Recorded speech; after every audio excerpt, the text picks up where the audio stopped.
జై తెలంగాణ. అందరికీ నమస్కారం. మన రాష్ట్రంలో చూస్తున్నాం రోజు రోజుకి అన్ఎంప్లాయ్మెంట్ రేట్ పెరిగిపోవడము, యూత్ అందరు కూడా ఒక రకమైనటువంటి నిర్వేదంతోని, ఒక రకమైనటువంటి డిసప్పాయింట్మెంట్తోని ఎప్పుడు గవర్నమెంట్ జాబ్స్ వస్తాయి, ఎప్పుడు క్లారిటీగా మేము ఎగ్జామ్స్ రాయొచ్చు అనేటటువంటి ఆలోచనలో ఉన్నారు. పాపం చాలామంది ఎస్పెషలీ గ్రామాలలో ఉండేటటువంటి యువమిత్రులు అందరూ కూడా వారి వారి కుటుంబాలను వదిలేసి, తల్లిదండ్రులను వదిలేసి, ఆ చిన్నపాటి వ్యవసాయం మీద వచ్చేటటువంటి డబ్బు తీసుకొని వచ్చి హైదరాబాద్లలో దిల్సుఖ్ నగర్లో, అశోక్ నగర్లో, కేపీహెచ్బిలో ఇట్లా ట్రైనింగ్ సెంటర్స్లో ఉంటూ కోచింగ్ తీసుకుంటూ వాళ్ళు ప్రయత్నం చేస్తూ ఉంటారు. ఈ యొక్క అంశం మనం గమనిస్తూనే వస్తున్నాం. తెలంగాణ రాష్ట్రం వచ్చినాక ఈ పరిస్థితి మారుతుంది అనుకొని అనేక మంది యువత అంతా కూడా తెలంగాణ ఉద్యమంలో చాలా బలంగా కొట్లాడినారు. తెలంగాణ రాష్ట్రం వచ్చినాక ఏమైంది, చిన్న చిన్నపాటి ఎగ్జామ్స్ మనం వేసినాం తప్పితే మెయిన్ ఎగ్జామ్స్ కానీ లేకపోతే ఒక పద్ధతి ప్రకారం, ఒక క్రమ పద్ధతిలో ఇగో ఈ మంత్లో ఈ ఎగ్జామ్ ఉంటుంది, ఈ మంత్లో ఈ ఎగ్జామ్ ఉంటుంది, ఈ తర్వాత దీనికి ప్రిపేర్ కావచ్చు, లేకపోతే ఒకటే విద్యార్థి 3-4 పరీక్షలు రాసేటటువంటి కేపబిలిటీ ఉన్న వాళ్ళకు కూడా వాళ్ళకి అట్లా అవకాశం ఇవ్వలే. మనం ఒక్కొక్క రోజు 2 ఎగ్జాములు పెట్టడం, ప్రతిదాన్ని మేము మార్చే ప్రయత్నం చేయడం, ఇట్లా చాలా జరిగినాయి. అయితే ఈ కన్ఫ్యూజన్ అంతా కూడా యువమిత్రులు ఆ కోపాన్ని అంతా, ఆవేదన అంతా, ఆక్రోశాన్ని అంతా కూడా ఈ బీఆర్ఎస్ పోతే మన కాంగ్రెస్ వస్తే న్యాయం జరుగుతుందని చెప్పి బీఆర్ఎస్ను ఓడగొట్టిండ్రు. యువమిత్రులు ఊరూరు తిరిగి వాళ్ళ తల్లిదండ్రుల కాళ్ళు మొక్కి మరీ కాంగ్రెస్ కోటేపించారు. ఈ కాంగ్రెస్ వచ్చినాకనన్నా మరి జాబ్ క్యాలెండర్ వస్తుంది, ఏ నెలలో ఏ జాబ్ పడుతుంది అనే క్లారిటీ వస్తుంది అంటే అది కూడా లేదు. అయితే ఇక్కడ దారుణం ఏం జరిగిందంటే, బీఆర్ఎస్ ప్రభుత్వం ఉన్నప్పుడు స్టేట్ లెవెల్ పోస్టులలో కూడా ఏవైతే ఇంజనీర్ల పోస్టులు ఉంటాయో, సపరేట్గా ఎగ్జామ్ రాసి వాటికి క్వాలిఫై అయ్యాల్సిన పోస్టులు ఉంటాయో అట్లాంటి పోస్టులు కూడా జెన్కోలో మన బోయిన్పల్లి సరిత లాంటి వాళ్ళ కేసులో ప్లస్ ఇంకో 5-6 కేసులో మనం చూసినాం. దాదాపు 1,50,000 జీతానికి ప్రొవిజనల్ అనేటటువంటి ఒక చిన్న పదం అడ్డం పెట్టుకొని ఎటువంటి పరీక్షలు లేకుండా ఉద్యోగాలు ఇచ్చినటువంటి పరిస్థితి చూసినాం. అప్పుడు జరిగినటువంటి అన్యాయాన్ని తెలుసుకొని అందరం కూడా బాధపడ్డాం. ఆ తర్వాత జిల్లా స్థాయిలో కూడా ఆనాడు కూడా నిర్మల్లో అనేకమైనటువంటి అకృత్యాలు బయటకు వచ్చినాయి. ఆ పోస్టులన్నీ కూడా అమ్ముకున్నారు. 44 పోస్టులు దాదాపు 12 లక్షలు, 14 లక్షలు, 15 లక్షలకు అమ్ముకుంటే అది అందరూ కూడా జనం గగ్గోలు పెట్టి, యువమిత్రులంతా గగ్గోలు పెడితే అవి క్యాన్సిల్ అయినాయి.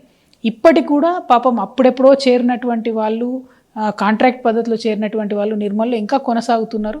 వాళ్ళే డబ్బులు ఇచ్చి ఉన్నారు, కానీ ఎటువంటి న్యాయం కూడా జరగలేదు. ఎందుకంటే అప్పుడు బీఆర్ఎస్లో ఉండి అన్యాయం చేసిన పెద్ద నాయకులంతా ఇప్పుడు కాంగ్రెస్లో వచ్చి చేరిండ్రు. సో ఈ పాలిటిక్స్ని దయచేసి యూత్ గమనించాలి. నేను ప్రభుత్వానికి హెచ్చరిక చేస్తూ ఉన్నా. నా దగ్గరికి చాలామంది యువమిత్రులు వచ్చిండ్రు. వారు భయపడుతున్నది ఏంటంటే, ఎట్లా అయితే బీఆర్ఎస్ గవర్నమెంట్లో రాష్ట్ర స్థాయి పోస్టులలో, జిల్లా స్థాయి పోస్టులలో అన్యాయం జరిగిందో, అది ట్రాన్స్కో కావచ్చు, జెన్కో కావచ్చు, ఇరిగేషన్ కావచ్చు, రెవెన్యూ కావచ్చు, అదేవిధంగా మున్సిపల్ కావచ్చు, ముఖ్యంగా మన ముఖ్యమంత్రి గారి శాఖ కావచ్చు, అన్ని జిల్లాలలో కూడా ఇప్పుడు కొన్ని పోస్టులు పడతా ఉన్నాయి.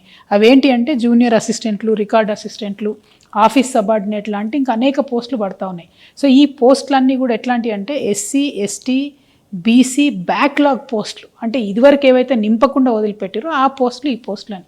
సో ఆ పోస్టులన్నింటినీ కూడా పొలిటికల్ పైరవులతోని, కొంతమంది అవినీతి అధికారుల అండతోని నింపుతున్నారు డబ్బులు తీసుకొని అనేటటువంటి ఒక ఆందోళన చాలామంది నిరుద్యోగ మిత్రులు వ్యక్తం చేస్తున్నారు.